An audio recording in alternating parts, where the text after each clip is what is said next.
कारल्याची चटणी बनवण्यासाठी सुरुवातीला आपण पॅन मध्ये थोडं तेल घालून घेणार आहोत। तेल गरम झाल्यावरती आपण त्याच्यात शेंगदाणे टाकून घेणार आहोत। शेंगदाणे तळत आले की त्याच्यामध्ये तीळ टाकायचे आहे आणि थोडं जिरं टाकूया। आता आपण निवडलेला लसूण टाकणार आहोत। आता हे छान मिक्स करून घ्यायचं। आता हे आपलं चांगलं भाजून झालेलं आहे आणि आपण हे आता ताटात काढून घेऊयात। कारली स्वच्छ धुवून घ्यायची आणि ती बारीक बारीक चकत्या कापून घ्यायची आहेत। आता आपण हे कापलेलं कारलं पॅन मध्ये टाकूयात।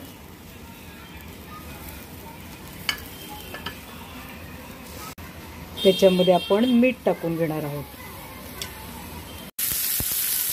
त्याच्यामध्ये थोडं तेल टाकून घेऊयात म्हणजे छान खरपूस तळलं जाईल ते। कारलं मंद आचेवरती छान परतून घ्यायचं। ही कारली आपण तेलात चांगली फ्राय केल्यामुळे ह्याचा कडवटपणा कमी होतो आणि ही चटणी कडू लागत नाही आणि ही चटणी खूप टेस्टला भारी होते। तर तुम्हीही नक्की ट्राय करा आणि मला कमेंट करून सांगा तुम्हाला आवडली का। कारली फ्राय होत आली की त्याच्यामध्ये आपण धणा जिरा पावडर टाकायची। मसाला टाकलाय। कारली भाजताना आपण थोडंसं मीठ टाकलं होतं त्याच्यामुळे आता थोडंसंच मीठ टाकणार आहे मी। आता छान मिक्स करून घेऊयात आपण।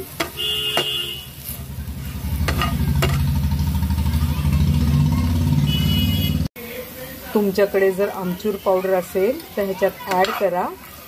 माझ्याकडे नव्हती म्हणून मी टाकली नाही। हळद। आता हे सगळं थंड करून घ्यायचं आहे आणि मग आपण ग्राइंड करून घेऊयात।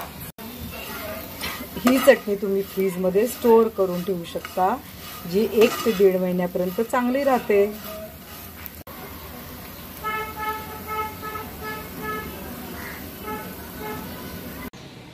आता हे एकत्र मिक्सरमध्ये ग्राइंड करून घ्यायचं।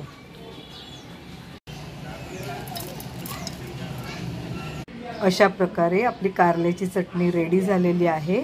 तुम्ही नक्की ट्राय करा आणि आवडली तर कमेंट करायला विसरू नका।